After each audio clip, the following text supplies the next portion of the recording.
अच्छी तरह साफ करो, कल तक एक भी दाग नहीं दिखना चाहिए, समझे? फिर धड़ पैर एक भी हिस्सा बाकी न रहे। इनके कपड़े लत्ते भी उठाओ, सबका सब।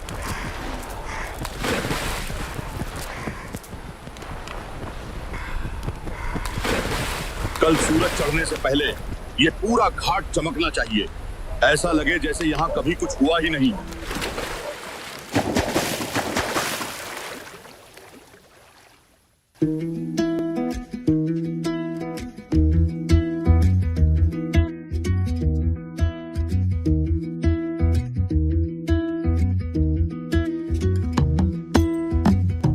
साधो देखो जग बोराना, सांची कहे तो मारन दौड़े झूठे जगपतियाना। हिंदू कहत है राम हमारा, मुसलमान रहमाना। आपस में दो लड़े मरत है, मरम को ना जाना। साधो देखो जग बोराना।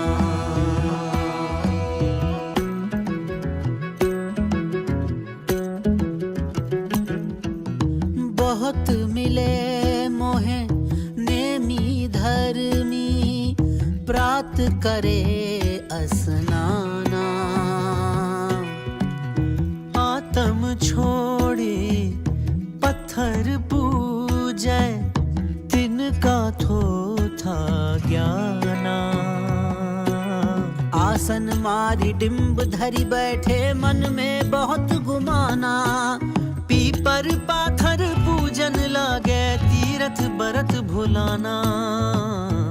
साधो देखो जग बोराना, हो साधो देखो जग बोराना।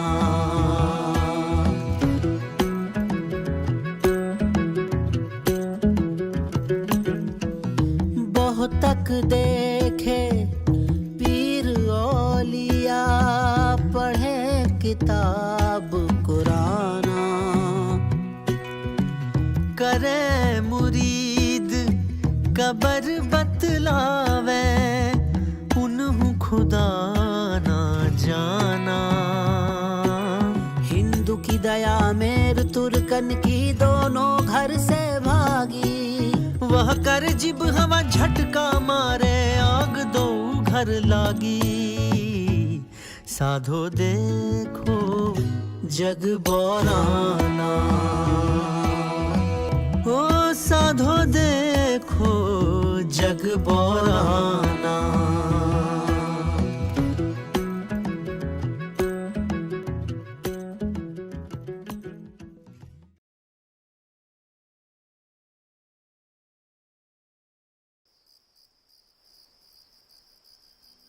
बेटा, एक बात कहें, बुरा मत मानना। कहो माँ। हमें काशी में रहना है, जब तक सांस चले वहीं रहना चाहते हैं। लोग कह रहे हैं जो काशी में मरेगा स्वर्ग जाएगा, और जो मगहर में मरेगा नरक मिलेगा।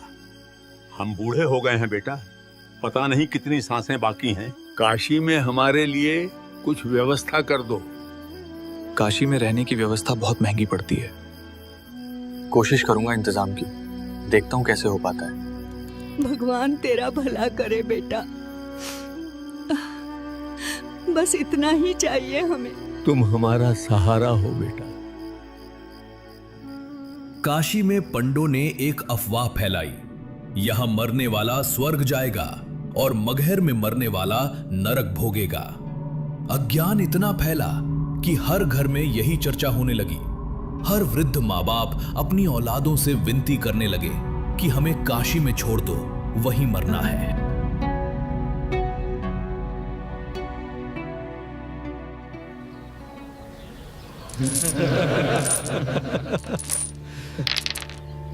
दस वृद्ध और नए आए हैं, क्या आदेश है? अरे देखो देखो, आज तो 10 नए वृद्ध आए हैं। अफवाह का असर देख रहे हो? सबको डर लगा है नरक का, सब यहीं मरने को आ रहे हैं।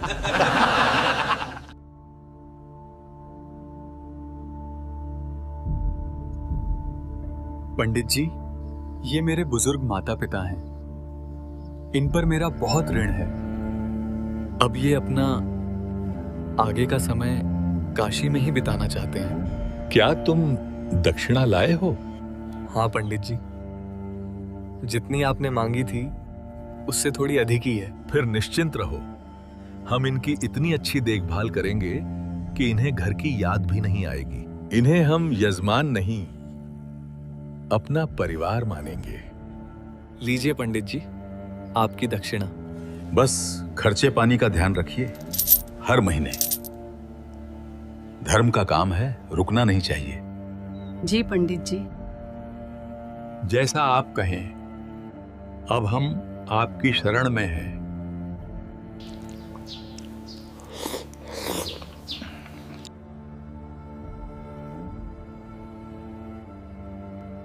अफवाह फैलाने वाले इन्हीं पंडों ने वृद्धों को अपने पास पेइंग गेस्ट यानी किराए पर रहने वाले अतिथि बनाकर रख लिया और फिर सबसे भारी भरकम दक्षिणा वसूलने लगे।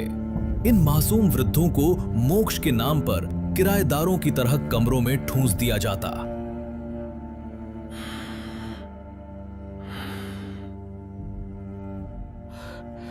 अरे ओ बुढ़े, तुझे जरा भी शर्म नहीं आती?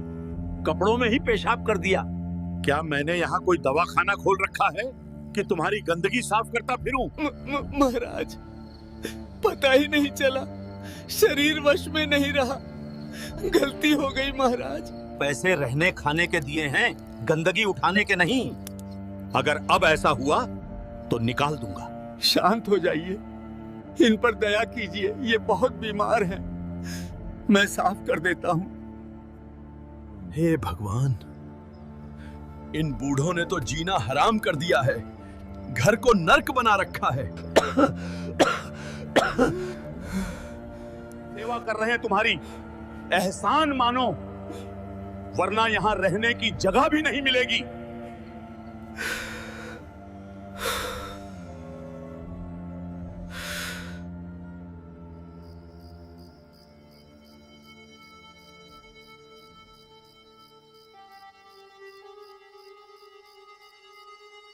हे महात्मा, वो बूढ़ा जो बीमार है उसने फिर से अपने कपड़े गंदे कर दिए। बहुत बदबू आ रही है, कमरा रहने लायक नहीं। कभी इनके मल मूत्र साफ करने पड़ते हैं, कभी इनके गंदे कपड़े धो, कभी इनको नहलाओ। ये तो हमसे पहले ही हमें स्वर्ग भेज देंगे। जितने रोज बूढ़े आ रहे हैं, संभाले नहीं संभल रहे हैं। देख, घर में 10-10 वृद्ध जमा हैं, पैसे खत्म पर इनकी सांसें नहीं। अब ये सिर्फ बोझ हैं। जा, नगर के सभी महात्माओं को खबर कर। जी महाराज, अभी गया।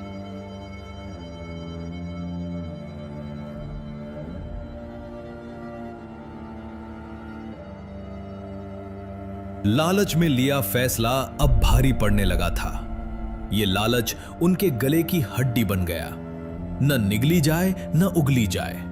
और इस मुसीबत से बचने के लिए जो समाधान रचा गया, वो मानवता पर ऐसा दाग था जो आने वाले समय में एक महाकलंक के रूप में जाना गया।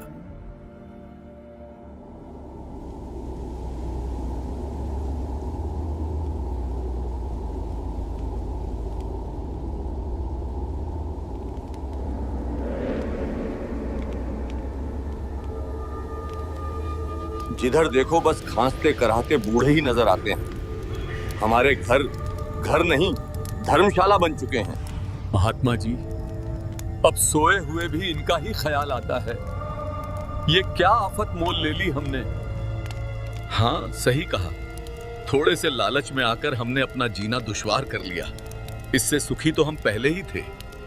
अगर हमने आफत ली है तो ठीक भी हम ही करेंगे। पर कैसे करेंगे? ये तो मरने का नाम ही नहीं ले रहे। लेंगे, खुद ही मरने का नाम लेंगे। मेरे पास एक तरकीब है, ध्यान से सुनो।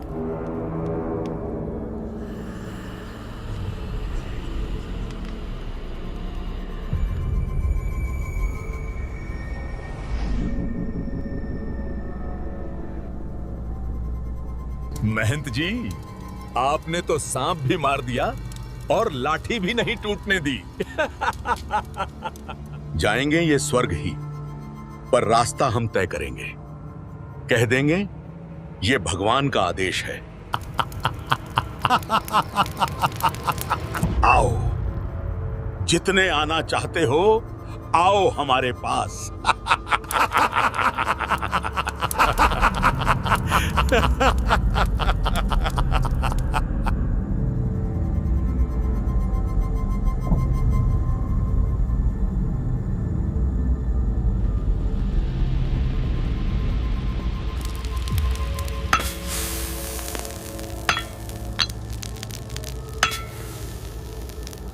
ए लुहार, जो सामान बनवाया था तैयार है?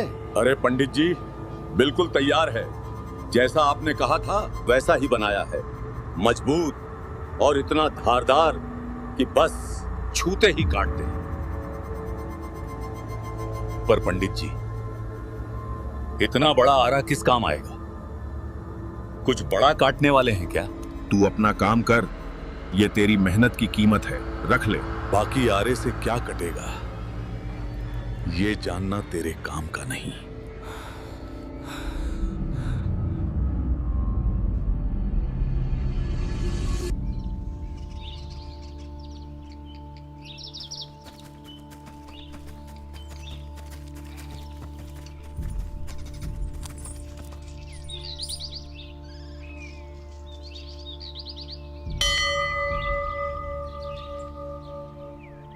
सुना क्या? परमात्मा की दया से दिव्य करौंत आया है। वही जिससे मरने वाला सीधा स्वर्ग जाता है, सीधा स्वर्ग पहुंचता है। एक झटका और मोक्ष। तुम्हें पता है, कहते हैं परमात्मा की दया से करौंत आता है। जो जल्दी स्वर्ग जाना चाहे वो करौंत बिना दर्द के स्वर्ग में पहुंचा देता है। भगवान ने सच में रहम कर दिया, वरना बुढ़ापे की मार कौन झेले। पंडों द्वारा फैलाई गई अफवाह कि स्वर्ग से करौंत आएगा और उसे लेने वाला सीधा स्वर्ग जाएगा ने लोगों के भ्रम को पागलपन में बदल दिया। करौंत लेने के लिए परमात्मा के भोले शरणागत लाइन लगाकर खड़े होने लगे। महात्मा जी, बहुत प्रयास किया, पर इससे अधिक दक्षिणा का इंतजाम नहीं हो पा रहा है। कुछ रहम करिए, मैं भी मोक्ष पाना चाहता हूं। इतने से क्या होगा? मोक्ष पाना चाहते हो और दक्षिणा नहीं दे सकते? जाओ यहां से, दफा हो जाओ। चले आते हैं दिमाग खराब करने।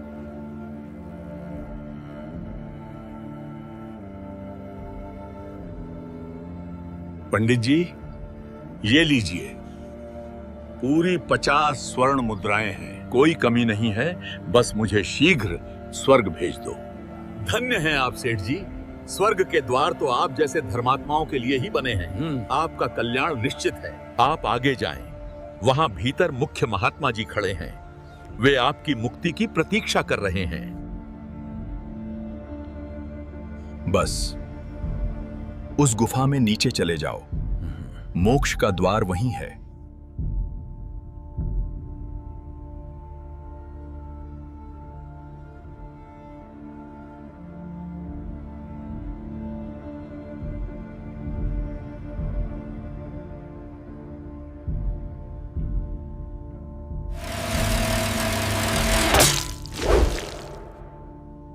काशी में करौंत लेने के लिए वृद्धों की संख्या दिन प्रतिदिन बढ़ती चली गई। भारी भरकम दक्षिणा देकर वे मोक्ष की आस में करौंत की ओर बढ़ते जाते। जहां करौंत लगा था, ठीक उसके पास 2 सेवादार गुप्त रूप से बिठा दिए गए थे। जैसे ही करौंत अपना कार्य पूरा करता, सेवादार इशारे से बाहर खड़े पंडे को संकेत देते। परमात्मा ने एक नई पुण्य आत्मा को स्वर्ग के लिए बुलाया है, कृपया आगे आएं। जाओ, अब तुम्हारा नंबर है स्वर्ग जाने का।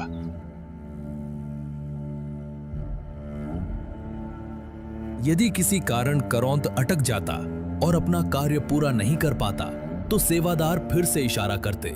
परमात्मा ने अभी तुम्हें स्वीकार नहीं किया है, कल फिर आना। भगवान तुमसे नाराज हैं। हम फिर से तुम्हारी फरियाद करेंगे, कल जरूर आना। पैसों के लालच ने पंडों को इतना अंधा कर दिया था कि मासूम वृद्धों को जानवरों की तरह काटा जा रहा था, और ये सब मोक्ष के नाम पर खुलेआम हो रहा था।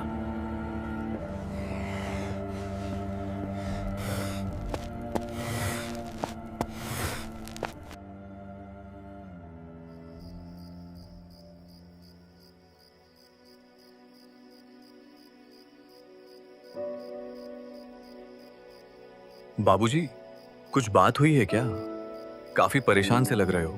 बेटा, तू मुझे रोज यही बातें बताता है कि परमात्मा की भक्ति करनी चाहिए, उससे शारीरिक और मानसिक कष्ट दूर होते हैं और मोक्ष भी मिलता है। लेकिन अब मैं बूढ़ा हो चुका हूं, न जाने कब शरीर छूट जाए। मुझे हाल ही में पता चला है काशी में स्वर्ग से करौंत आता है, काफी लोग जा रहे हैं। ऐसा कर तू मुझे भी वहां ले चल, मेरा भी मोक्ष हो जाएगा। स्वर्ग जाने का इससे आसान रास्ता नहीं हो सकता। बाबूजी, ये आप क्या कह रहे हो? मेरे गुरुदेव कबीर जी ने करौंत को गलत बताया है। ये शास्त्र विधि त्याग कर मनमाना आचरण है। यानी शास्त्रों में कहीं भी करौंत के बारे में नहीं लिखा। गीता के अध्याय 16 श्लोक 23 में लिखा है, जो साधक शास्त्र विधि को त्याग कर मनमाना आचरण करता है वो ना तो सिद्धि को प्राप्त होता है और ना ही परम गति यानी मोक्ष को, और ना ही उसे कोई सुख प्राप्त होता है। पर मुझे विश्वास नहीं हो रहा है, इतने सारे ब्राह्मण जो सभी को स्वर्ग भेजने का वादा कर रहे हैं, वो झूठ बोल रहे हैं, और सिर्फ एक कबीर जो जुलाहा है वो सच्चा है। बाबूजी, आप कबीर जी को सिर्फ एक साधारण मनुष्य समझते हो, लेकिन बाबूजी, दामोदर सेठ के साथ जो चमत्कार हुआ उससे तो सारी काशी परिचित है। दामोदर सेठ ने ढोल के डंके पर सारी सच्चाई बताई है। क्या आप दामोदर सेठ को नहीं जानते? सुना तो है दामोदर सेठ के बारे में, पर सोचो, क्या कोई साधारण मनुष्य दामोदर सेठ को समुद्र के भयानक तूफान से बचा सकता है? दामोदर सेठ बीच समुद्र में तूफान में फंसे हुए थे, और कबीर जी को सामान्य आदमी समझने वाले दामोदर सेठ के दोस्त भी उस जहाज में उनका मजाक उड़ा रहे थे। अरे कबीर, आजा, तू भी हमारे साथ बातें कर ले। भाई, तुम कुछ भी कहो, तुम्हारे भी जीव पवित्र हो जाएगी सद्गुरु के नाम से। इसी बहाने तुम्हारे भी कुछ कर्म बन जाएंगे।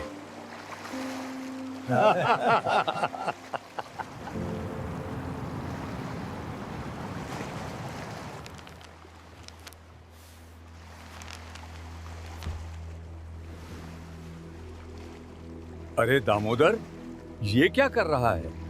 यहाँ लगी हुई देवी देवताओं की तस्वीर कहाँ गई? मैंने तो आदर के साथ समुद्र में प्रवाहित कर दिया। अरे तू क्या बोल रहा है? अरे भाई, मैंने कबीर साहेब का ज्ञान समझकर उनसे नाम दीक्षा ले ली है। तू एक जुलाहा की बातों में आकर देवी देवताओं की भक्ति छोड़ रहा है? नहीं भाई, मेरे परमात्मा इन देवी देवताओं की भक्ति करने से मना नहीं करते, बल्कि वेद और शास्त्रों के अनुसार सही भक्ति बताते हैं, जिससे हमारा मोक्ष हो सके। तू क्या हमें पागल समझता है? हमारे पूर्वजों और गुरुओं ने हमें ऐसा तो कुछ नहीं बताया है। जुलाहा, ये नया ज्ञान वो कहां से ले आया?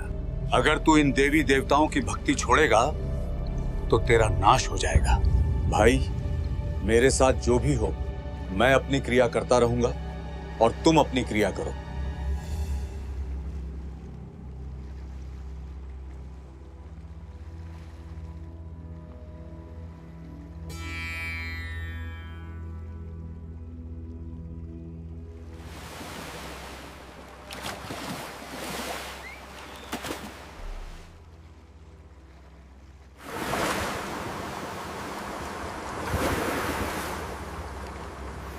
दामोदर तो पागल हो गया है।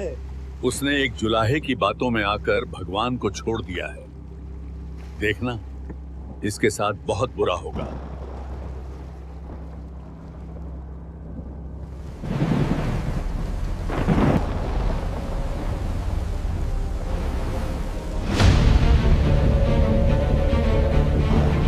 जोर लगाओ सब, बाल कस दो, पतवार संभालो, हमें आगे बढ़ना है।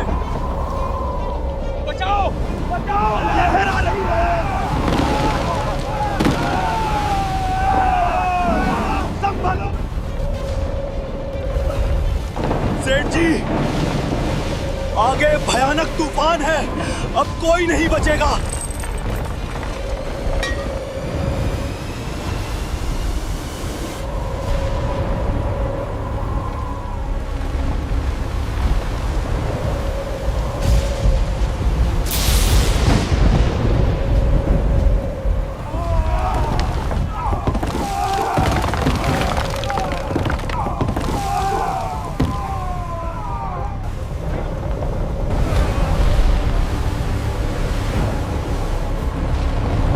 भाइयों, ऐसे संकट के समय में हमें भगवान को याद करना चाहिए, वही इस दुख को दूर करेगा। हे राम, हे कृष्ण, बचा लो।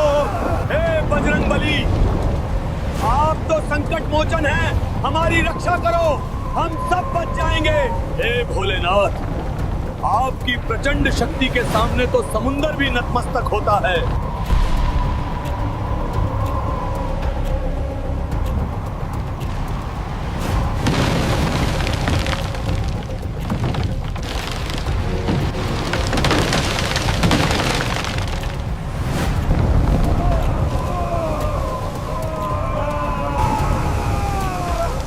हमने सभी देवी देवताओं को पुकार लिया, लेकिन हमारी मदद के लिए कोई नहीं आया। सुना है कि सद्गुरु का भक्त तगड़ा होता है। हम सबको एक बार दामोदर से प्रार्थना करनी चाहिए कि वो अपने भगवान को याद करे।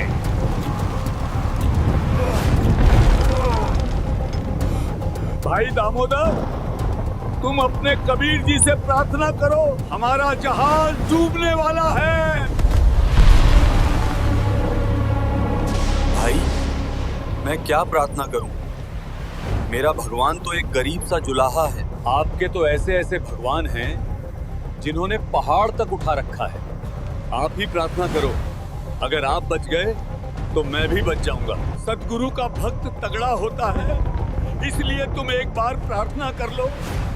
भाई, तुम सब बैठ जाओ, मैं अपने सद्गुरु से प्रार्थना करता हूँ। बैठा नहीं जाता, तुम एक बार अर्ज कर लो। हे परमात्मा, आपका ज्ञान समझ में आ गया है। मैंने आपकी महिमा इन लोगों के सामने गा रखी है। दाता, मुझ नीच पर अपनी कृपा रखना। आप तो सर्वसमर्थ हैं, कुछ भी कर सकते हैं। अगर आज कुछ ऊंच नीच होती है तो वो इस दास के कारण होगा। मुझ में ही कोई त्रुटि रही होगी।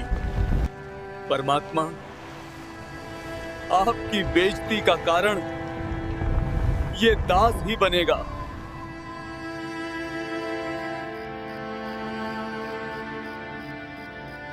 और ज्ञान सब ज्ञानडी, कबीर ज्ञान सो ज्ञान, जैसे गोला तोप का करता चले मैदान। हे परमात्मा, हे दीन दयाल,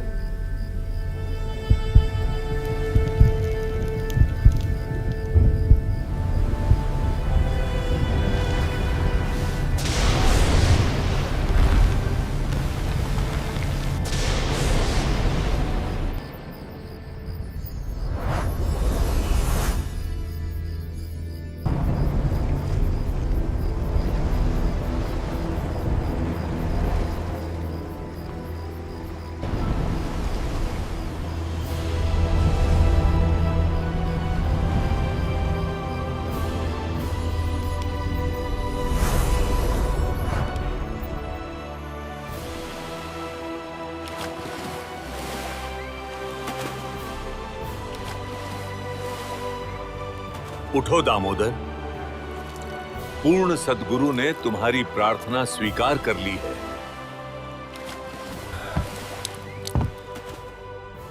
भाई दामोदर, हमसे बहुत बड़ी गलती हो गई है। हमने आपके गुरुजी की बेइज्जती की। कोई नहीं भाई, परमात्मा अपने बच्चों को माफ कर देते हैं। दामोदर सेठ की जय हो। भाइयों, मेरा जयकारा मत लगाओ, बोलो कबीर परमेश्वर की जय हो। सतगुरु कबीर साहेब की जय हो।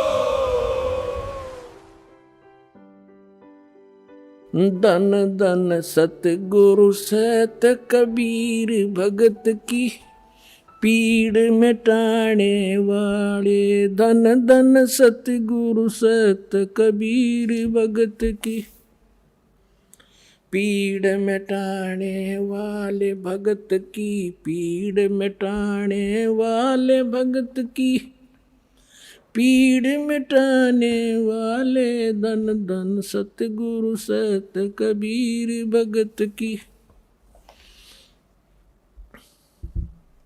दामोदर सेठ के होते अकाज अर्ज करी थी डूबता देख जहाज। दामोदर सेठ के होते अकाज अर्ज करी डूबता देख जहाज। लाज मेरी रखियो गरीब नवाज समुद्र से पार लंघाने वाले। लाज मेरी रखियो गरीब नवाज समुद्र से पार लंघाने वाले। धन धन सतगुरु सत कबीर भगत की पीड़ मिटाने वाले। बाबूजी, पंडित सर्वानंद को कौन नहीं जानता। धर्मशास्त्रों में ऐसा पारंगत कि पूरी धरती पर कोई भी उससे शास्त्रार्थ में नहीं जीत पाया था। हाँ बेटा, सर्वानंद का ज्ञान तो सच में कमाल का था। तो फिर बाबूजी, क्या ये भी साधारण मनुष्य के लक्षण हैं कि ऐसा अपराजित विद्वान कबीर परमात्मा के ज्ञान के आगे घुटने टेक देता है? सर्वानंद कोई साधारण पंडित नहीं था। वो उन दिनों का सबसे बड़ा विद्वान था, शास्त्रार्थ में अजय योद्धा, जो पूरे भारत के बड़े बड़े ज्ञानी, आचार्य और महामंडलेश्वरों को एक एक करके पराजित कर चुका था। अपनी इसी अजयता के अभिमान में वो अपनी माता से अपना नाम सर्वानंद से बदलकर सर्वाजीत रखवाना चाहता था, मतलब जो सबको जीत चुका हो। पर सर्वानंद की माता एक भयानक रोग से पीड़ित थी। वो अपने रोग निवारण हेतु सभी देवी देवताओं की पूजा करके थक चुकी थी। उसने हर तरह के उपाय अपना लिए थे, फिर भी उसे आराम नहीं मिला था। और वही रोग कबीर परमात्मा के आशीर्वाद मात्र से क्षण भर में समाप्त हो गया। इसी कारण सर्वानंद की माता कबीर साहब की शिष्या बन चुकी थी। तत्व ज्ञान पाकर उसने जाति धर्म का घमंड त्याग दिया था और वो चाहती थी कि उसका बेटा भी परमात्मा की शरण पाकर मुक्ति प्राप्त करे। बेटा, अभी एक विद्वान शेष है। अगर उसे हरा देगा तो मैं तेरा नाम सर्वजीत रख दूंगी। कौन? कौन बचा है अब? वो कबीर साहेब हैं। पहले उनसे ज्ञान चर्चा कर, फिर मेरे पास आना। माँ, उस अशिक्षित जुलाहे को हराना तो मेरे लिए चुटकियों का काम है। बेटा, एक बात याद रखना, हार जीत जो भी हो लिखवा कर लाना, सत्य को छिपाना मत। ठीक है माँ, मैं अभी गया और उसे हरा के अभी आया। हे परमात्मा, मेरे भूले भटके बच्चे को शरण में लो। आज ये इसके झूठे मान में घूम रहा है, कल को ये आपकी सत भक्ति के बिना कुत्ते की योनि प्राप्त करेगा। इसका ये अभिमान और इसका ये अधूरा ज्ञान इसको ले मरेगा। अब आप ही दया करो मेरे परमात्मा।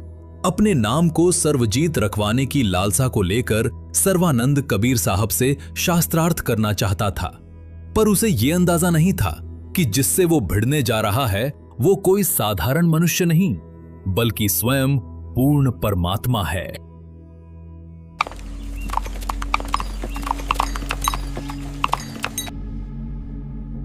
अरे ब्राह्मण यहाँ, वो भी इतना बड़ा विद्वान।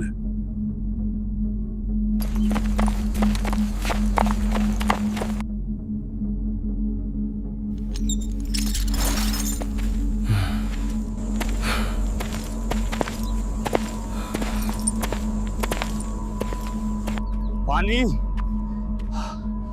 पानी, पानी।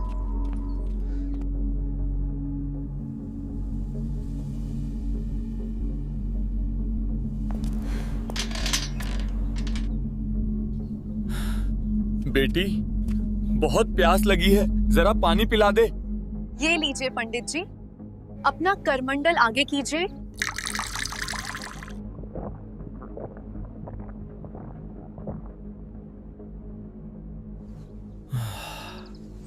अरे देखो, ब्राह्मण पंडित ने जुलाहो के कुएं का पानी पी लिया। आज तो सर्वानंद पंडित की नाक कट गई।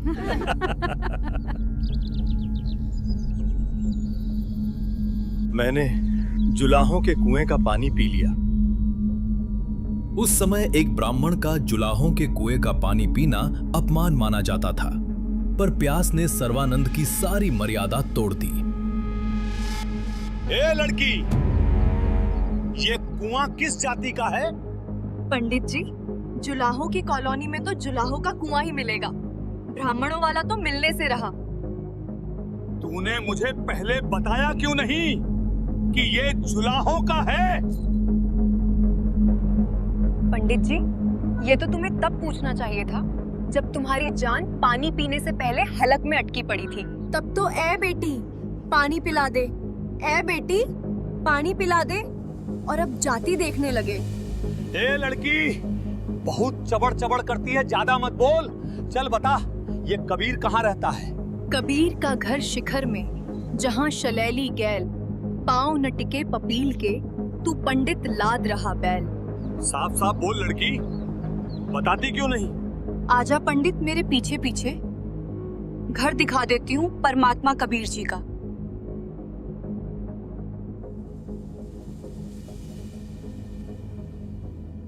पिताजी, एक पंडित आया है, बैल पर सारे ग्रंथ लादे हुए हैं। शायद आपसे सवाल जवाब के बहाने झगड़ा करने आया है। बेटी, ये तत्वज्ञान के अभाव वाले लोग होते हैं, दुनिया की नजर में बड़े ज्ञानी, पर असल में हल्दी की गांठ लेकर पंसारी बने फिरते हैं। ले आओ पंडित जी को, आदर सहित अंदर लाओ। जो आज्ञा पिताजी।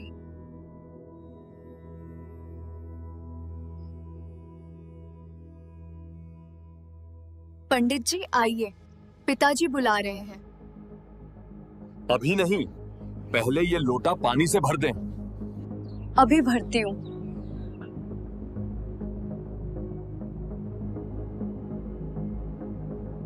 ये लीजिए पंडित जी।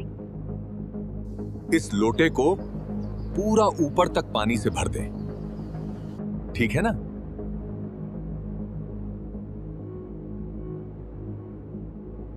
अब ठीक है पंडित जी। हाँ, अब लोटा ले जा और कबीर से कहे कि ये मेरा प्रश्न है।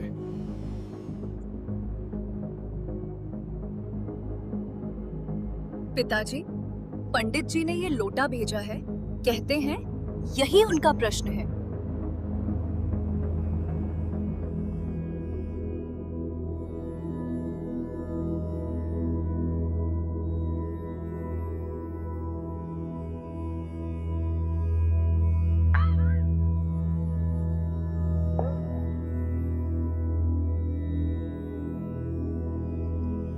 ये दे दो उन्हें और कह देना यही उत्तर है। जी पिताजी, जैसी आपकी आज्ञा। ये क्या उत्तर दिया है? मैं तो बस ले आई हूँ, प्रश्न भी आपका, उत्तर भी आपका। अब आप ही पूछ लो। कबीर, मेरे प्रश्न का उत्तर क्या है? पहले अपना प्रश्न बताओ पंडित जी। मैंने सर्व विद्वानों को शास्त्रार्थ में पराजित कर दिया है। मैंने अपनी माताजी से प्रार्थना की थी कि मेरा नाम सर्वाजीत रख दो। मेरी माताजी ने आपको पराजित करने के पश्चात मेरा नाम परिवर्तन करने को कहा है। आपके पास लोटे को पूर्ण रूपेण जल से भरकर भेजने का तात्पर्य है कि मैं ज्ञान से ऐसे परिपूर्ण हूं जैसे लोटा जल से। इसमें और जल नहीं समाएगा, वो बाहर ही गिरेगा। अर्थात मेरे साथ ज्ञान चर्चा करने से कोई लाभ नहीं होगा। आपका ज्ञान मेरे अंदर नहीं समाएगा, व्यर्थ ही थूक मथोगे, इसलिए हार लिख दो, इसी में आपका हित है। पंडित जी, मैंने इस लोटे में ये सुई डाली, उस सुई ने पानी को बाहर धकेल दिया और इस लोटे की गहराई में जाकर अपनी जगह बना ली। बस ऐसा ही मेरा ज्ञान है, तेरा थोथा ज्ञान बाहर कर देगा और सच्चा ज्ञान तेरे हृदय की गहराई में अपनी जगह बना लेगा। बहुत बकवास कर ली। मैं यहां ये सुनने नहीं आया, मैं तुझे शास्त्रार्थ की चुनौती देने आया हूं। चल कबीर, मुझसे शास्त्रार्थ कर। कुटिया के बाहर कदम रखते ही माहौल बदल गया। गांव के लोग शास्त्रार्थ देखने उमड़ पड़े और कबीर परमेश्वर ने वहीं से प्रश्नों की शुरुआत कर दी। पंडित सर्वानंद, बताओ, ब्रह्मा का पिता कौन है? कौन है विष्णु की माता? शंकर का दादा कौन है? ये कैसा सवाल है? क्या हुआ सर्वानंद, होश उड़ गए? इनके कोई माता पिता नहीं, ये तो अजर हैं, अमर हैं। देवी भागवत पुराण 3 स्कंद खोल कर देख, खुद विष्णु जी कहते हैं, हमारी जन्म और मृत्यु होती है, हम नाशवान हैं, अविनाशी नहीं हैं। लिखा तो यही है, पर ये देवता तो अमर बताए जाते हैं। अब खोल गीता अध्याय 11 श्लोक 32, जहां गीता ज्ञानदाता कहता है कि मैं काल हूं अर्जुन। इस समय इन लोगों को नष्ट करने के लिए प्रकट हुआ हूं। ऐसा ज्ञान तो मैंने आज तक नहीं सुना। क्या बड़बड़ा रहा है सर्वानंद? जरा जोर से बोल। नहीं, कुछ नहीं। वो तो मैं वैसे ही कुछ सोच रहा था। सर्वानंद, खोल गीता अध्याय 11 श्लोक 47, जहां गीता ज्ञानदाता कहता है कि अर्जुन, तुझसे पहले मैंने किसी को भी अपना ये रूप नहीं दिखाया। पंडित, कृष्ण जी पहले ही कौरवों की सभा में अपना विराट रूप दिखा चुके थे, तो फिर ये सहस्त्र बाहु अर्थात 1000 भुजाओं वाला नया भगवान कौन था? पंडित जी अभी से होश उड़ गए। अभी तो और सुन। गीता अध्याय 4 श्लोक 34 में गीता ज्ञानदाता स्वयं स्वीकार करता है, मैं उस परमात्मा को नहीं जानता, तू उस परमात्मा को पाने के लिए तत्वदर्शी संत की खोज कर। ये तो अशिक्षित हैं, इसको शास्त्रों का इतना ज्ञान कैसे है? अब खोल ऋग्वेद मंडल 9 सूक्त 82 मंत्र 1 और मंडल 9 सूक्त 1 मंत्र 9, जहां साफ लिखा है कि पूर्ण परमात्मा साकार है, वो सबसे ऊपर के लोक में विराजमान है और राजा के समान दर्शनीय है। जब वो संसार में अपना ज्ञान प्रचार करने के लिए शिशु रूप में प्रकट होता है, तब उसकी परवरिश की लीला कुंवारी गाय से होती है और तू उसी को निराकार कहकर जनता को गुमराह कर रहा है। सर्वानंद, पूछ इस जनता से किसकी परवरिश कुमारी गाय से हुई है। तो मैं तुझे बताता हूं, मैं ही हूं वो जिसका गुण चारों वेद गाते हैं। मैं ही आदि हूं, मैं ही अंत, मैं ही राम हूं, मैं ही नरसिंह, जिसके आगे मौत भी अपना पल्ला झाड़ती है। मैं ही हूं वो। मेरी ही परवरिश कुंवारी गायों द्वारा होती है। मैं ही वो अविनाशी कबीर हूं, सर्वानंद। कबीर साहब के चकवे ज्ञान के आगे सर्वानंद का चेहरा फीका पड़ गया। वो कांपने लगा। उसे समझ नहीं आ रहा था कि भागे या घुटने टेक दे। ऐसा कुछ नहीं लिखा है। अगर ऐसे ही चलता रहा तो ये जुलाहा मुझे कहीं का नहीं छोड़ेगा। मुझे कुछ करना होगा। ओम त्र्यंबकम यजामहे सुगंधिम पुष्टिवर्धनम उर्वारुकमिव बंधनान् मृत्योर्मुक्षीयमामृतात्। यदा यदा हि धर्मस्य ग्लानिर्भवति भारत अभ्युत्थानमधर्मस्य तदात्मानं सृजाम्यहम्। कर्मण्येवाधिकारस्ते मा फलेषु कदाचन। मा कर्मफल हेतुर्भूर्मा ते संगो यस्त्व कर्मणि। परित्राणाय साधूनां विनाशाय च दुष्कृतां। धर्म संस्थापनार्थाय संभवामि युगे युगे। ओम कृष्णाय वासुदेवाय हरये परमात्मने प्रणतः क्लेशनाशाय गोविंदाय नमो नमः। उस समय अशिक्षित जनता शास्त्र का अर्थ नहीं समझती थी। उनके लिए जो तेज तेज संस्कृत बोल लें वही सबसे बड़ा ज्ञानी माना जाता था। धारा प्रवाह रटे हुए मंत्र जिन्हें बोलने वाला खुद भी नहीं समझता था, उन्हें सुनकर जनता चकित हो जाती थी। पर सत्य यही है कि किसी चीज को रटना और उसी चीज को समझना, इन दोनों में दिन रात का फर्क होता है। सर्वानंद इसी अज्ञान का फायदा उठा रहा था। वो बिना रुके संस्कृत के श्लोक बरसाने लगा और भीड़ ये मान बैठी कि यही सच्चा ज्ञानी है। लोग तालियां पीटने लगे जैसे कबीर साहब हार गए हों, जबकि असली ज्ञान संस्कृत के शब्दों में नहीं, सत्य के सार में होता है, जिसे उस समय की जनता अशिक्षित होने के कारण समझ ही नहीं पा रही थी। पंडित जी की जय। बहुत बड़ा विद्वान है ये। अशिक्षित जनता रटने वाले को समझने वाले से बड़ा मान लेती है। भीड़ ने शोर में सत्य दबा दिया और कबीर साहब का मौन उनके लिए हार का प्रतीक बन गया। ए कबीर, सुन लिया तूने? मैं जीता हूं शास्त्रार्थ में। मेरी माता से मेरा वचन है, जो भी निर्णय हो लिखवा कर ले जाना है।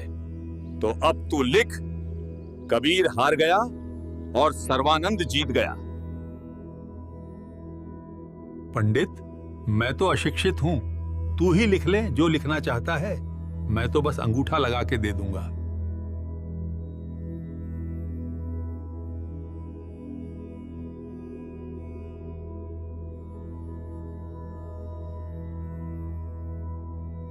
इस पर अंगूठा लगा कबीर, और मेरी जीत पर मोहर लगा दे। बहुत अच्छा। अब मैं अपनी मां को दिखाऊंगा कि मैं सबसे बड़ा विद्वान हूं। अब मेरा नाम सर्वजीत होगा। सर्वानंद को क्या पता था कि जिस कागज को वो अपनी जीत का प्रमाण समझ रहा था, उसी कागज पर अब उस परमात्मा की लीला शुरू होने वाली है। और जब वो अपनी मां के सामने ये विजय पत्र खोलेगा तो उसकी दुनिया पलटने वाली है।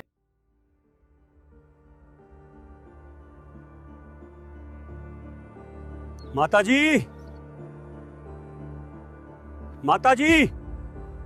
क्या हुआ बेटा? अंदर तो आजा पहले। माताजी, वो कैसा विद्वान था। कुटिया से बाहर आया और आते ही हार मान ली। अच्छा बेटा, क्या तू लिखवा कर भी लाया है? हाँ हाँ माताजी, ये देखिए। बेटा तू ही पढ़ दे। क्यों नहीं माता, अभी पढ़कर सुनाता हूं, आप ध्यान से सुनिए। शास्त्रार्थ में सर्वानंद पराजित हुआ तथा कबीर परमेश्वर विजय हुआ।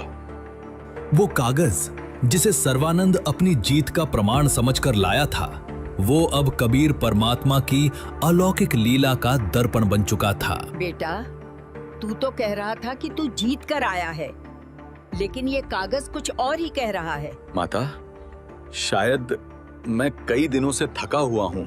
हो सकता है मैंने गलत लिख दिया हो। माँ, मैं अभी जाता हूँ और फिर से लिखवा कर आता हूँ कि मैं जीता हूँ।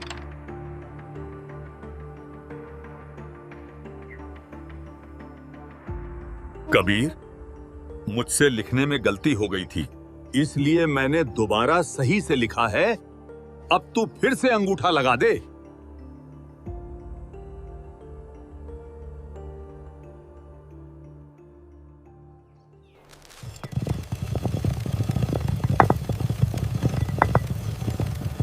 हाँ, सब सही लिखा है। अब मां को दिखा देता हूं। माता जी, अब की बार सही करवा कर आया हूं। अच्छा बेटा, फिर तू ही पढ़ दे।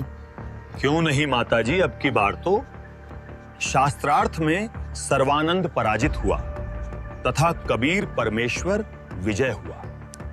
नहीं, ये कैसे हो गया? अभी तक तो सही था। बेटा, तू कहता कुछ है और लिखवाता कुछ और है, या फिर तू मुझसे सच्चाई छिपा रहा है? माँ, शायद फिर से गलती हुई होगी। मैं थका हुआ हूं, मेरी उंगली फिसल गई होगी। मैं अभी जाता हूं, अभी, और फिर से लिखवा के आता हूं। कबीर, मुझसे फिर से गलती हो गई। मैं तीसरी बार आया हूं। एक बार और अंगूठा लगा दो। इस बार मैंने बहुत ध्यान से लिखा है। कोई बात नहीं पंडित जी, मेरा कौन सा अंगूठा घिस रहा है? जितनी बार लगवाना है लगवा लें।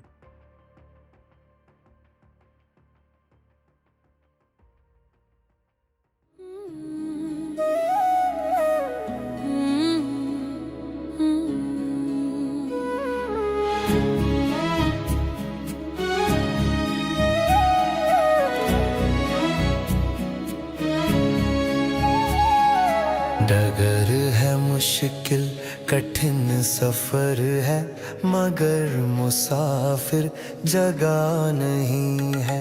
डगर है मुश्किल कठिन सफर है, मगर मुसाफिर जगह नहीं है।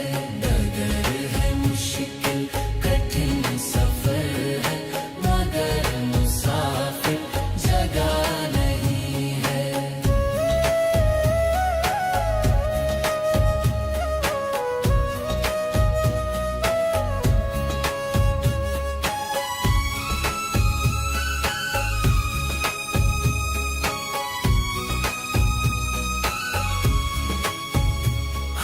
लगेंगे फल जब किसी पेड़ में, वो पेड़ झुक जाएंगे स्वतः ही।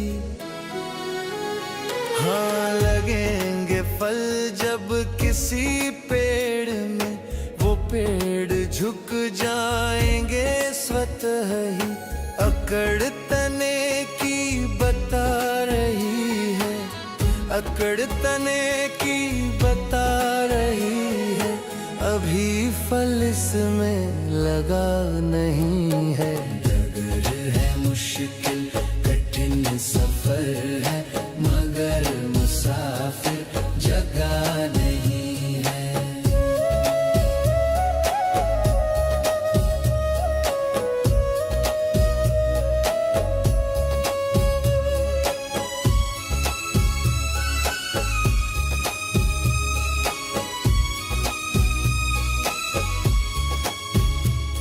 जरा सा कुदरत ने क्या नवाजा, किया के बैठे हो पहली शफ में। जरा सा कुदरत ने क्या नवाजा, किया के बैठे हो पहली शफ में। अभी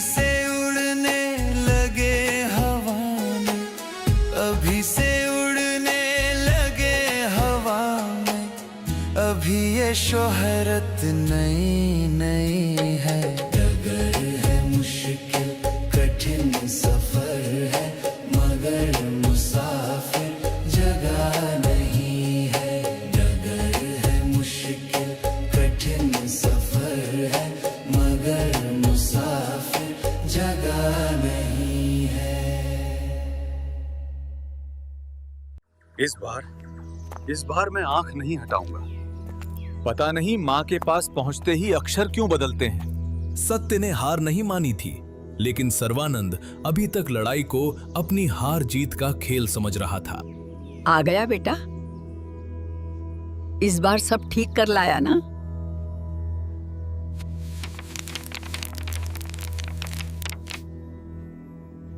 माँ, मेरी आंखों के सामने अक्षर पलट गए माता। ये कैसे?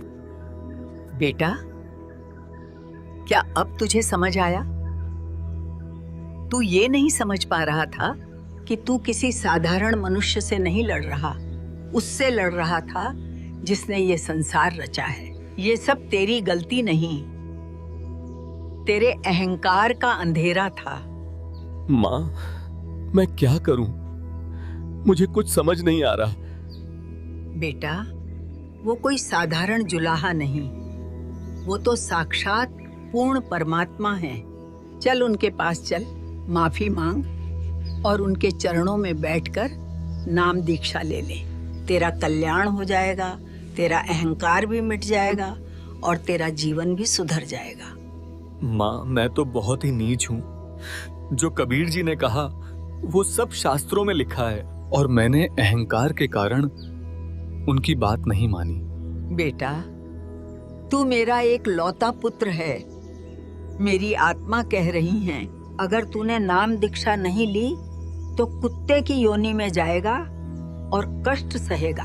जाकर उनके चरणों में गिरकर अपनी गलती की क्षमा याचना कर ले, मेरी आत्मा खुश हो जाएगी। माँ, ये तो स्वयं प्रभु आए हैं, आप मेरे साथ चलो। मुझे शर्म लगती है। चल बेटा, मैं तेरे साथ चलूंगी। सर्वानंद जी की माता अपने पुत्र को साथ लेकर प्रभु कबीर के पास गई तथा सर्वानंद जी को भी कबीर परमेश्वर से उपदेश दिलाया। तब उस महर्षि कहलाने वाले नादान प्राणी का पूर्ण परमात्मा के चरणों में आने से ही उद्धार हुआ। सर्वानंद, आपने अक्षर ज्ञान के आधार पर भी शास्त्रों को नहीं समझा, क्योंकि मेरी शरण में आए बिना काल किसी की बुद्धि को पूर्ण विकसित नहीं होने देता। अब फिर पढ़ो इन्हीं पवित्र वेदों व पवित्र गीता जी तथा पवित्र पुराणों को। अब आप ब्राह्मण हो गए हो। ब्राह्मण सोई ब्रह्म पहचाने। विद्वान वही है जो पूर्ण परमात्मा को पहचान ले, फिर अपना कल्याण करवाए। इसके पश्चात महर्षि सर्वानंद जी ने चारों वेदों को तत्व ज्ञान के आधार से समझा, वास्तविकता से परिचित स्वयं हुआ तथा अन्य को भी समझाया। बाबूजी, यहीं से सर्वानंद का जीवन पलटा। उसे पहली बार एहसास हुआ कि कबीर साहिब कोई साधारण इंसान नहीं है, स्वयं पूर्ण परमात्मा है। और सत्य को रोकने की कोशिश में वो जितना संघर्ष करता गया, सत्य उतनी ही तेजी से उसके सामने प्रकट होता गया। बाबूजी, क्या आपको अभी भी लगता है कि कबीर जी साधारण इंसान है, जिसने दामोदर सेठ की जान समंदर के तूफान से बचाई, जो जीवा और दत्ता की कठिन परीक्षा में खरा उतरा, जिसकी कृपा से जगन्नाथ मंदिर बना और जिसने सर्वानंद जैसे अजेय विद्वान को क्षणों में पराजित कर दिया? बाबूजी, वो साधारण मनुष्य कैसे हो सकता है जो परमात्मा कागज पर लिखी किस्मत तक बदल दे? वो आपको मोक्ष का रास्ता गलत कैसे बता सकता है? बाबूजी, आत्मदाह से मोक्ष नहीं मिलता, किसी स्थान से भी नहीं, न काशी से न मगहर से। मोक्ष सिर्फ पूर्ण परमात्मा की शरण से मिलता है, और वो परमात्मा है कबीर साहिब। चलिए बाबूजी, आप भी कबीर साहिब की शरण ग्रहण कर लीजिए, आपका जीवन भी सुधर जाएगा। बेटा, इतने चमत्कार सुनकर तो लगता है मुझे भी कबीर जी से नाम दीक्षा ले ही लेनी चाहिए। बाबूजी, मनुष्य जीवन का मूल उद्देश्य है मोक्ष प्राप्ति, और वो कबीर जी की शरण में ही संभव है। हाँ बेटा, कल ही चलकर मुझे भी कबीर जी से नाम दीक्षा दिलवा दे। एक पिता के 2 दशकों के अंधविश्वास को एक बेटे ने कुछ ही क्षणों में तोड़ दिया, और वो इस समय उस सत्य की ओर बढ़ रहे थे जिसे उनके पूर्वज सदियों से खोजते आए थे, पूर्ण परमात्मा की शरण। जिस तरह करौंद की अफवाह ने पूरे मानव समाज को अंधेरे में घेर लिया था, उसी तरह एक सच्चाई की किरण भी उस अंधेरे को धीरे धीरे चीरने लगी। पूर्ण परमात्मा कबीर के अद्वितीय ज्ञान से लोगों की आंखें खुलने लगीं। वे समझने लगे कि मोक्ष स्थान से नहीं, सतभक्ति से मिलता है। जब पंडों को एहसास हुआ कि कबीर परमात्मा इस पाखंड को भी हमेशा की तरह समाप्त कर देंगे, तो वे घबरा उठे और अपने मौत के कारोबार पर आए संकट से निपटने के लिए आपस में मिलकर समाधान निकालने लगे। सुना है वो जुलाहा करौंद को गलत बताता है। करौंद ही नहीं, वो तो इस बात को गलत बता रहा है कि काशी में शरीर त्यागने से स्वर्ग मिलता है और मगहर में शरीर त्यागने से नर्क। अगर ऐसे ही चलता रहेगा तो करौंद का अस्तित्व मिट जाएगा। ये जुलाहा कबीर हमारी वर्षों से चली आ रही परंपराओं को खत्म कर रहा है, हमारी काशी जैसे पवित्र स्थान पर उंगली उठा रहा है, लोगों के मन में शंका पैदा कर दी है। लोग आ आकर सवाल पूछने लगे हैं, क्या सच में काशी में मरने से मोक्ष नहीं मिलता? अब बहुत हुआ, चलो उस जुलाहे के पास और उसे कहते हैं कि ये सब बोलना बंद करे। हाँ, तो चलो चलते हैं उसे साफ चेतावनी देने।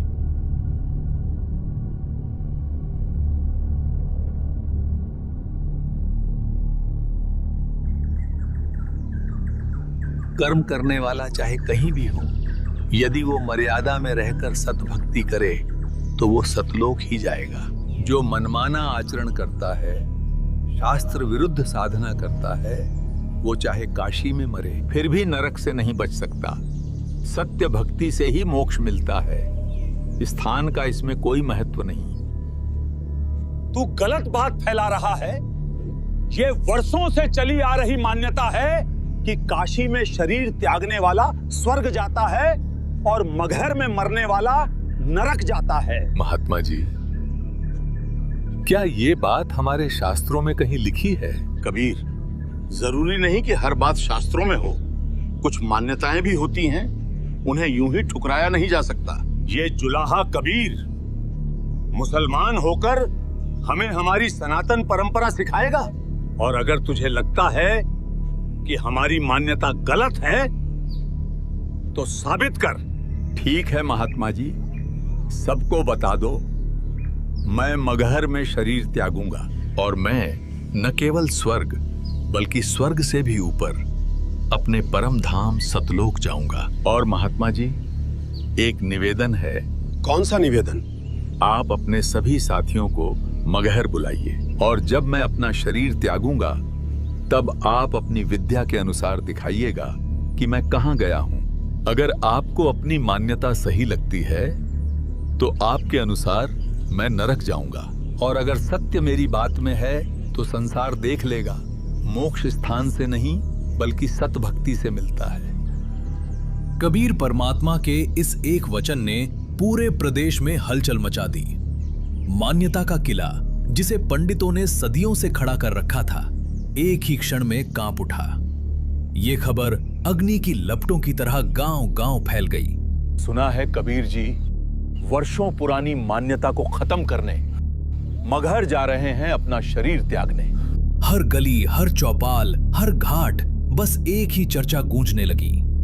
भ्रमित जनता, पंडित, सिपाही, काजी, सबकी निगाहें अब मगहर की ओर टिक गई थीं, क्योंकि सदियों के अंधविश्वास को पूर्ण परमात्मा स्वयं चुनौती दे रहे थे। महाराज, इस बार हमारे नगर में बहुत अच्छी फसल हुई है। ऐसा लगता है कि इस बार किसानों को ज्यादा मुनाफा होगा। क्यों न हो मंत्री जी, इस बार कबीर साहेब की दया से वर्षा जो अच्छी हुई है। महाराज वीर सिंह बघेल जी की जय हो। कहो गुप्तचर, क्या खबर लाए हो? तुम इतने घबराए हुए क्यों हो? महाराज, एक अत्यंत महत्वपूर्ण सूचना प्राप्त हुई है। हमें ज्ञात हुआ है कि कबीर साहिब जी शरीर का त्याग करने के लिए मगहर जा रहे हैं। महाराज, लेकिन हमने सुना है कि मगहर में जो भी अपने शरीर का त्याग करता है उसे कभी स्वर्ग की प्राप्ति नहीं होती। नहीं मंत्री जी, कबीर जी तो साक्षात परमेश्वर हैं। वे शरीर का त्याग चाहे जहां करें, वे सतलोक ही जाएंगे। ये मगहर में प्राण त्यागने की लीला वो इसलिए कर रहे हैं ताकि दुनिया को संदेश दे सकें कि स्वर्ग नरक पुण्य कर्मों से मिलता है, न कि मरने के स्थान से। लेकिन हमें एक और चिंता है। हमें उनके शरीर की रक्षा करनी होगी। रक्षा? किससे महाराज? अगर हम वहां नहीं गए तो वो मुस्लिम उनके पार्थिव शरीर पर कब्जा करके उन्हें दफना देंगे। सेनापति, तुरंत सेना तैयार करो। हम गुरुदेव का शरीर मुस्लिमों के हाथ नहीं लगने देंगे। उनका अंतिम संस्कार केवल हिंदू विधि से होगा। पूर्ण परमात्मा कबीर जी ने मगहर के लिए प्रस्थान किया। ये यात्रा कोई साधारण यात्रा नहीं थी। ये वो कदम था जो सदियों के अंधविश्वास पर सत्य की पहली प्रहार करने वाला था। आज नक्षत्र ही बताएंगे कि कबीर की गति क्या है। चलो देखें कहां जाता है। देखो,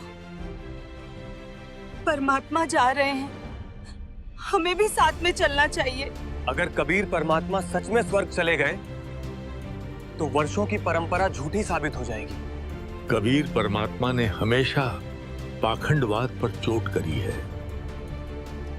हमें भी साथ चलकर देखना चाहिए।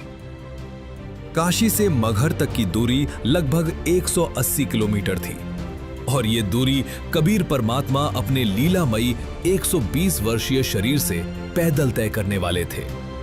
जो उन्हें जाता हुआ देखता उनके संग चल पड़ता।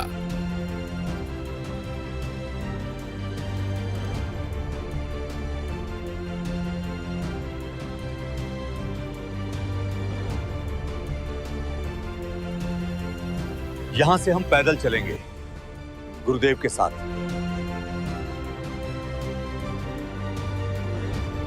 प्रणाम गुरुदेव। गुरुदेव, समाचार प्राप्त हुआ है कि वर्षों पुराने पाखंड को समाप्त करने आप स्वयं मगहर की राह पर निकल पड़े हैं। हे गुरुदेव, हम भी मगहर तक आपके साथ पैदल चलेंगे।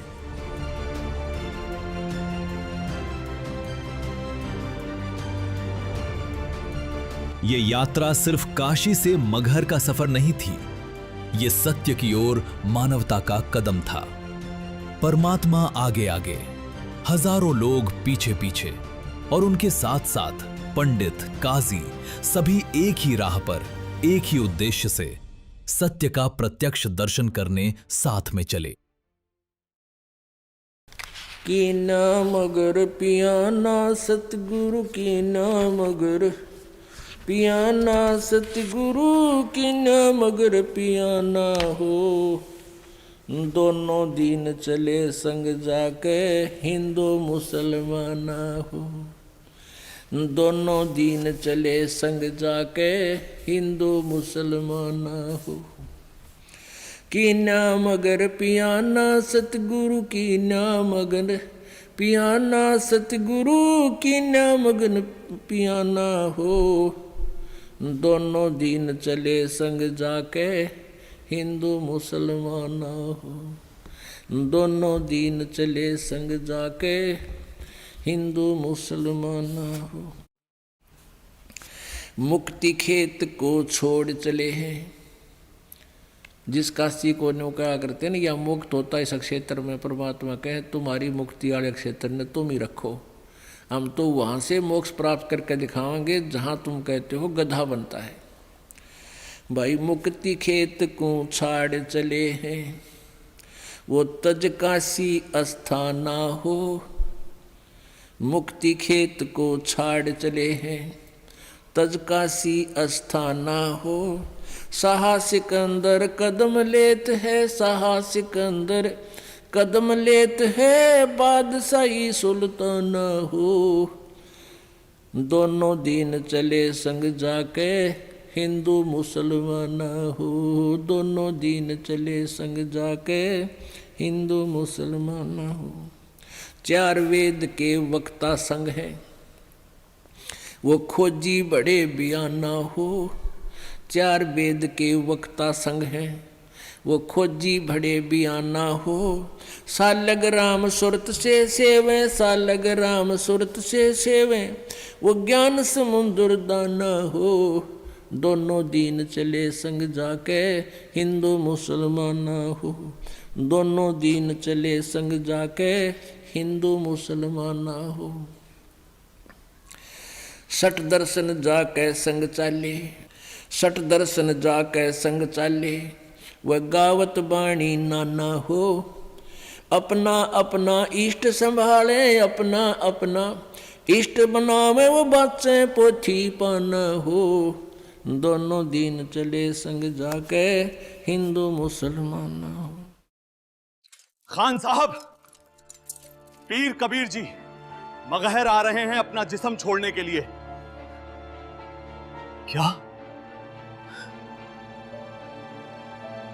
ये कैसे हो सकता है? हुजूर, ये खबर पक्की है। फौज को हुक्म दो, हर एक सैनिक तैयार रहे। हम पीर कबीर जी का जिस्म मुसलमान रिवायत से दफन करेंगे। ये वही बिजली खान पठान था जिसकी पहचान कबीर साहिब से आज की नहीं बरसों पुरानी थी। एक ऐसी पहचान जो अकाल, दुआ और चमत्कार से बनी थी।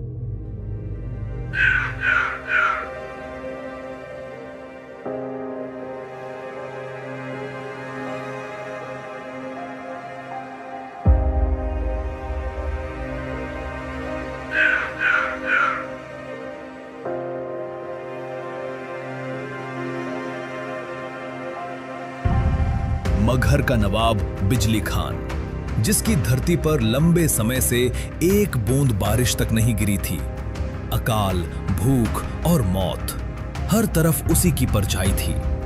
भविष्यवक्ताओं ने घोषणा कर दी थी कि आने वाले 3 वर्ष भी आसमान से रहमत नहीं बरसेगी।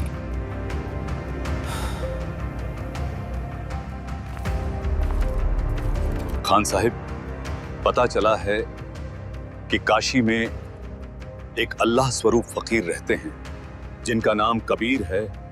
अगर वे अपनी मेहर करें तो ये सूखा पल एक ही झटके में मिट जाएगा। ठीक है, चलने की तैयारी करो। खबर मिलते ही बिजली खान अपने लश्कर के साथ स्वयं काशी पहुंचा।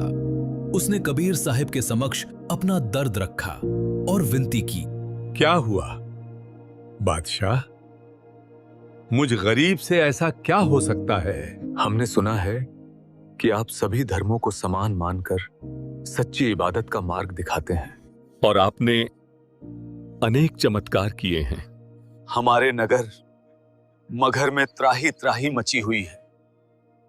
भयंकर अकाल के कारण रोज घरेलू पशु पक्षी दम तोड़ रहे हैं। अगर कुछ दिन और ऐसी स्थिति रही तो आम जन को नगर त्यागना पड़ेगा। हे महात्मा, आप हमारे साथ चलिए और कृपा कीजिए। ठीक है बादशाह, मैं अवश्य आपके साथ चलूंगा। बिजली खान पठान के आग्रह पर पूर्ण परमात्मा कबीर मगहर की ओर प्रस्थान कर देते हैं। मगहर पहुंचकर कबीर परमात्मा बिजली खान पठान को अपने गांव लौट जाने का निर्देश देते हैं और स्वयं उसी धरती पर बैठकर परमात्मा में ध्यान लगाने की लीला आरंभ कर देते हैं।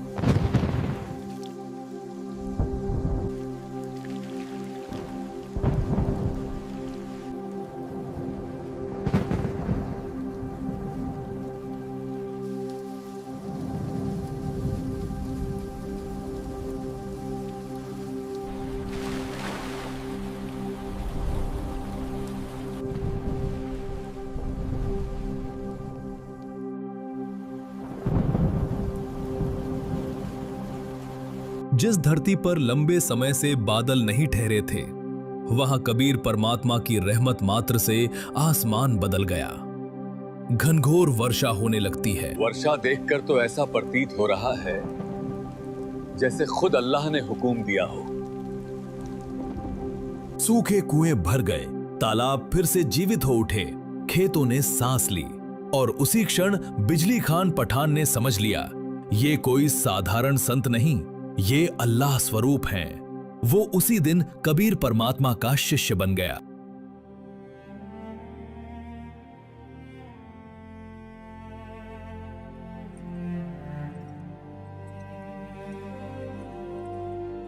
सुनो मुख्तार,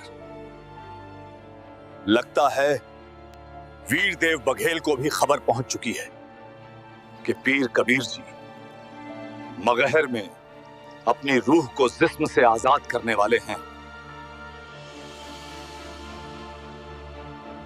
देख रहे हो, वो अपने राजपूती लश्कर के साथ पहले से ही काफिले में शामिल है। जी खान साहब, दूर से ही उसके घोड़े और सवार पहचाने जा रहे हैं। गौर से सुन लो तुम सब, चाहे कुछ भी हो जाए, वीरदेव को अपने मंसूबों में कामयाब नहीं होने देना है। जी खान साहब, अगर उसने ये गुमान भी किया कि पीर कबीर जी का जिस्म अपने हिंदू रस्म और रिवाज के मुताबिक उठा ले जाएगा, तो समझ लो ये हमारी सरजमी की खुली बेइज्जती होगी। हम पीर कबीर जी की ताजीम करते हैं, मगर उनका पार्थिव जिस्म हमारी निगरानी में रहेगा, समझ गए? चाहे जान चली जाए या जान लेनी पड़े, लेकिन पीर कबीर जी का जिस्म किसी और के हाथ लगने न पाए। जी खान साहब। मगहर की तरफ बढ़ते हर कदम के साथ धर्म, सत्ता और सम्मान का टकराव और भी घना होता जा रहा था।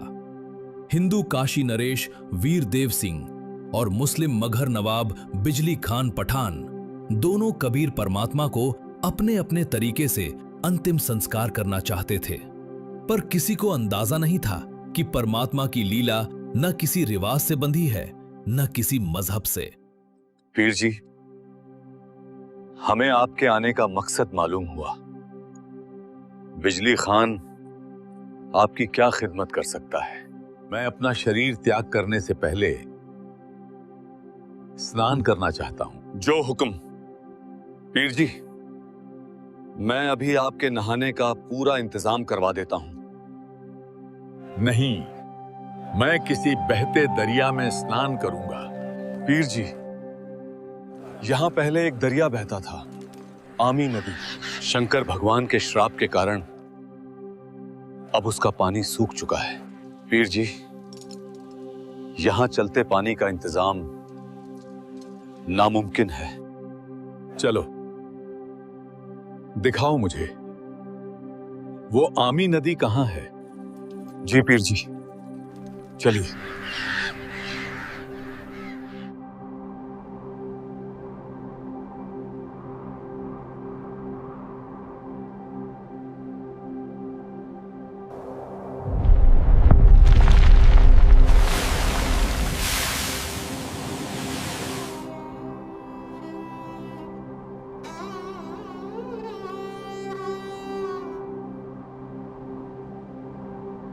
सतगुरु कबीर साहब की जय।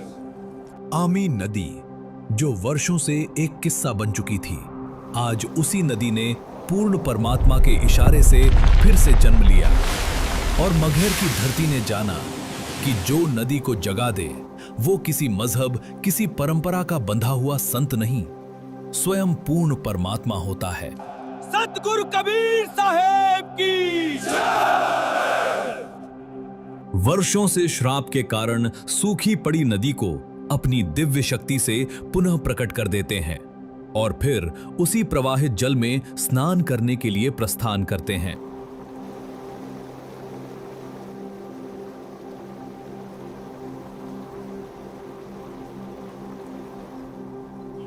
आदेश दें प्रभु। 2 सफेद चादरों की व्यवस्था कर दो। एक मैं ओढ़ूंगा और एक बिछाऊंगा। जो आदेश मालिक, मैं अभी व्यवस्था करता हूं। वीर देव, बिजली खान, ये सैनिकों की फौज साथ लेकर क्यों आए हो तुम दोनों? परमात्मा जी, हम आपके पार्थिव शरीर को इन मलेच्छ मुसलमानों के हाथ नहीं लगने देंगे। अगर इन्होंने जुर्रत की तो इनकी कब्र यहीं खोद देंगे। वीर जी, आप हम मुसलमानों के लिए अल्लाह के सच्चे नूर हैं। आपका जिस्म हम मुस्लिम रिवायत से दफन करेंगे, और अगर इन काफिरों ने आपके जिस्म पर हक जमाने की कोशिश की तो यहां इन्हीं की चिताएं जलेंगी।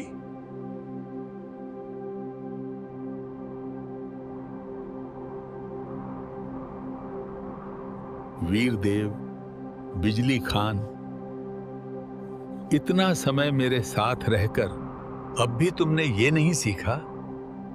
तुम दोनों एक दूसरे को अलग क्यों मानते हो? हम सब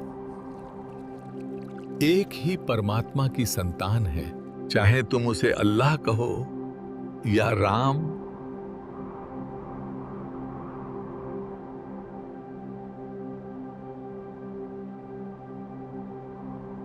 मेरे शरीर त्यागने के बाद जो भी वस्तु तुम्हें मिले उसे आधा आधा बांट लेना, पर आपस में झगड़ा मत करना, वरना बहुत बड़ा अनर्थ हो जाएगा। जी परमात्मा। कबीर प्रभु के जिस्म को छोड़ने के बाद मैं उनके शरीर को अपने कब्जे में लेकर रखूंगा। कबीर प्रभु का शरीर मैं किसी को नहीं दूंगा। उस समय के भविष्यवक्ताओं ने एक भयावह भविष्यवाणी की थी कि जल्द ही एक भीषण हिंदू मुस्लिम युद्ध होगा जिसमें अनगिनत जाने जाएंगी। वीर देव और बिजली खान अनजाने में उसी तबाही की ओर कदम बढ़ा रहे थे, पर कबीर परमात्मा मानवता को बचाने आए थे, नष्ट करने नहीं। और जो लीला अब होने वाली थी वो आने वाले सदियों के लिए मानव धर्म और एकता का सबसे बड़ा उदाहरण बनने वाली थी। परमात्मा जी, आपके आदेश के अनुसार सब व्यवस्था कर दी गई है। अगर कोई और आदेश हो तो बताइए। अब मैं चलता हूं। कबीर परमात्मा जी के आदेश अनुसार 2 चादरें मंगवाई गईं, एक बिछाने के लिए और एक ओढ़ने के लिए। और फिर पूर्ण परमात्मा कबीर जी ने अपने निज धाम सतलोक जाने के लिए प्रस्थान किया।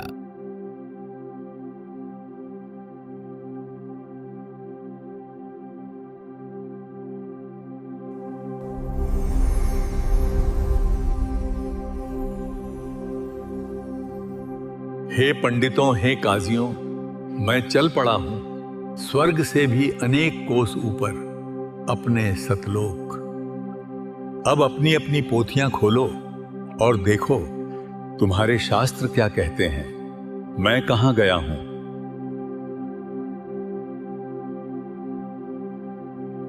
उठा दो पर्दा, उसमें नहीं है मुर्दा।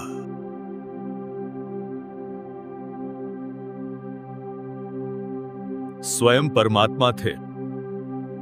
मैंने कैसे न पहचाना? ये अल्लाह का नूर थे। हम अंधे थे, बिल्कुल अंधे। पीर जी खुद रब थे और हम उन्हें पहचान ही नहीं पाए।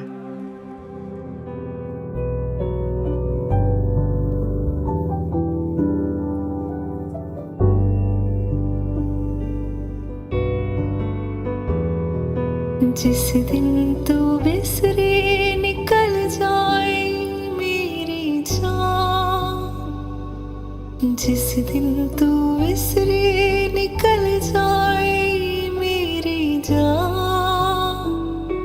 स्वासादी माला नल सिमरा मैं तेरा नाम, तेरा नाम, तेरा नाम।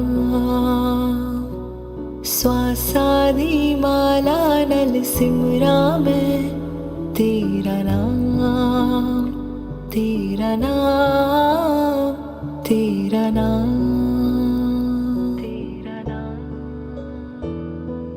बन जावा बंदा मैं तेरा ही कृपा निधान। बन जावा बंदा मैं तेरा ही कृपा निधान। स्वासादी माला नल सिमरा मैं तेरा नाम, तेरा नाम, तेरा नाम, तेरा नाम, तेरा नाम। ऐसी जी कृपा करो प्रभु मेरे, करो प्रभु मेरे। ऐसी जी कृपा करो प्रभु मेरे। छड़िए जंजालानो बढ़ जाइए तेरी। जिस दिन तू विसरे निकल जाए मेरी जान। जिस दिन तू विसरे निकल जाए मेरी जान। स्वासादी माला नल सिमरा मैं तेरा नाम, तेरा नाम, तेरा नाम। स्वासादी माला नल सिमरा मैं तेरा नाम, तेरा नाम, तेरा नाम, तेरा नाम। कबीर परमात्मा ने अपने पूरे जीवन में कभी जाति धर्म का भेद नहीं किया। उन्होंने सदा पाखंड पर प्रहार किया, और वो भी शास्त्रों के प्रमाणों के साथ। पूर्ण परमात्मा कबीर जी अपने निज धाम सतलोक से सशरीर इस मृत लोक में आए थे, और सशरीर ही सतलोक को प्रस्थान कर गए। जहां लोग उनके पार्थिव शरीर के होने का अनुमान लगाए बैठे थे, वहां शरीर नहीं बल्कि सुगंधित फूल प्राप्त हुए। उन फूलों और चादरों को हिंदू और मुसलमान दोनों ने आधा आधा बांट लिया। वीर देव सिंह बघेल ने उन फूलों को मंदिर बनवाकर उसमें स्थापित किया, और बिजली खान पठान ने उन्हें मस्जिद बनवाकर उसमें रखा। कुछ फूलों को काशी में उस स्थान पर स्थापित किया गया जहां कबीर साहब चबूतरे पर बैठकर सत्संग किया करते थे, जो आज काशी चौरा के नाम से एक विशाल आश्रम के रूप में विद्यमान है। आमी नदी, जो कबीर परमात्मा के आशीर्वाद से पुनः प्रकट हुई थी, आज भी अपने अस्तित्व की गवाही देती है। मगहर में मंदिर और मस्जिद की दोनों यादगारों के बीच केवल 100 फुट की दूरी है, और उनके बीच एक साझा द्वार है जो आज भी हिंदू मुस्लिम भेद को समाप्त करता है। ये घटना इस सत्य की साक्षी बनी कि कबीर परमात्मा किसी एक धर्म के नहीं थे, वे समस्त मानवता के भगवान थे। पर समय के साथ उनकी शिक्षाओं को फिर से कर्मकांड और मान्यताओं में उलझा दिया गया। आज पूर्ण परमेश्वर कबीर जी के स्वरूप संत रामपाल जी महाराज शास्त्र सम्मत प्रमाणों के आधार पर यह बताते हैं कि मोक्ष न मंदिर से मिलता है न मस्जिद से। मोक्ष मिलता है केवल पूर्ण परमात्मा कबीर जी की सत भक्ति से, जो जीव को जन्म और मृत्यु के चक्र से सदा के लिए मुक्त कर देती है। सत साहिब।